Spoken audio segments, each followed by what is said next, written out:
Salve pessoal da página Dr. Psicólogo no Ar. Hoje vamos fazer o nosso último vídeo sobre a questão da ansiedade que a gente abriu há 2 vídeos atrás. Fica com a gente. Olá pessoal, Dr. Psicólogo no Ar. Então vamos dar continuidade a essa questão da ansiedade. Hoje a gente vai falar um pouquinho sobre doenças que podem surgir ocasionadas pelo excesso da ansiedade. E a gente vai falar também de alguns exercícios que vocês podem fazer aí na casa de vocês, ou no trabalho, onde quer que vocês estejam, para que possa amenizar um pouquinho o efeito dessa ansiedade. Lógico que a gente não tem nenhuma pretensão de acreditar que com esses exercícios vocês podem curar essas doenças. É super importante que vocês percebam que esses exercícios servem para amenizar situações pontuais, casos mais extremos, e que vocês percebam que só esses exercícios não são capazes de ajudar. Vale muito a pena vocês procurarem profissionais que vão orientar vocês a um tratamento um pouquinho mais direcionado no sentido de resolver o seu problema, combinado? Então vamos lá. Todas as doenças também, a gente vai citar só algumas, a gente não vai entrar em detalhes sobre elas, porque cada uma delas pode abrir novos vídeos com muito mais tempo para a gente falar sobre isso. Se caso vocês tiverem interesse em falar sobre alguma dessas, deixa aí nos comentários que eu volto a falar sobre elas e dedico um tempo específico sobre isso. Combinado? Então, quando a gente tem uma ansiedade duradoura e intensa, né, durante um tempo considerável, o organismo da gente acaba desenvolvendo algumas doenças. Algumas delas, por exemplo, conhecidas por vocês, como transtorno obsessivo compulsivo, né? O famoso TOC. O que é o TOC?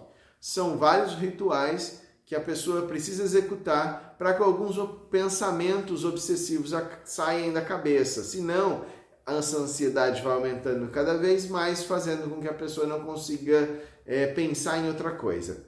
Então, muitas vezes as pessoas confundem essa questão dos rituais com coisas comuns do dia a dia. Como, por exemplo, limpeza, manter as coisas organizadas. O que vai diferenciar essas questões do dia a dia para quando é uma doença mesmo?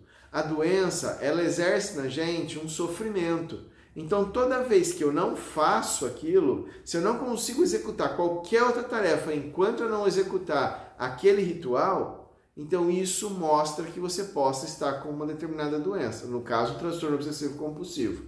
Então você está sentado na casa, você está sendo visita na casa de alguém, e você repara que o quadro da pessoa está torto. Se você não levantar, se você não fizer nenhum comentário, ou se você não conseguir prestar atenção na conversa, enquanto você, ou o dono da casa, colocar aquele quadro no lugar, significa que você pode sim estar com transtorno obsessivo compulsivo. Existem várias outras características que a gente não vai falar sobre elas aqui. Como eu disse, a gente pode abrir depois um vídeo específico sobre isso. E vários outros, como a síndrome do pânico, que é uma ansiedade generalizada, um medo da morte, que é muito intenso e que faz com que a pessoa não consiga se mover. Transtornos somáticos são aqueles transtornos que a pessoa não admite que ela tem algum sofrimento e ela manda essa ansiedade para alguma parte do seu corpo, trazendo algum tipo de dor, exemplos, colites e por aí vai. E várias outras que vale a pena a gente discutir sobre elas em outras situações. Então, de novo, deixe seus comentários aí caso você achar importante. Alguns exercícios que vocês podem fazer para momentaneamente passar o efeito da ansiedade no seu corpo. A primeira coisa, vocês vão ter que observar o pensamento quando ele se transforma em um pensamento ansioso. Então ele tem uma característica muito clara que é e se, vai que. Então é sempre a tentativa da previsão do futuro. Então eu vou estar frente a uma situação onde às vezes eu tenho que tomar uma decisão ou um problema que pode vir a acontecer. Nessa hora meu cérebro já começa a fazer previsões de futuro. Como eu falei no vídeo anterior, buscando um jeito de solucionar esse problema antes mesmo que esse problema aconteça. E não vai dar certo, porque esse problema não aconteceu e pode nem vir a acontecer. Então, o que você tem que fazer? Detectado o pensamento ansioso do e se, vai que e por aí vai, você tem que imaginar uma placa de trânsito, uma mão bem grande, alguma coisa que diga para você, para. Pensamento imaginativo, pensamento fantasioso, pensamento falso, para.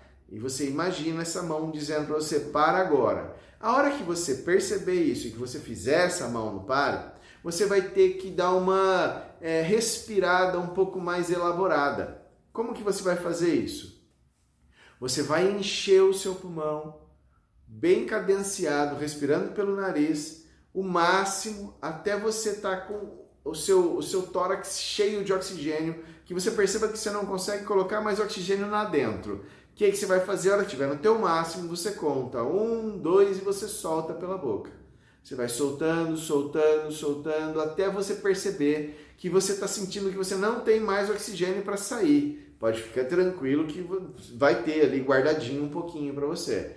A hora que você chegou nesse ponto, conta 1, 2 e você respira novamente. Você vai fazer esse exercício cadenciado, não é assim, ó, porque senão não vai funcionar. Você vai ter que ir aos poucos, ditando um ritmo, porque assim você vai oxigenar o seu cérebro e você vai relaxar o batimento cardíaco, fazendo com que você se acalme.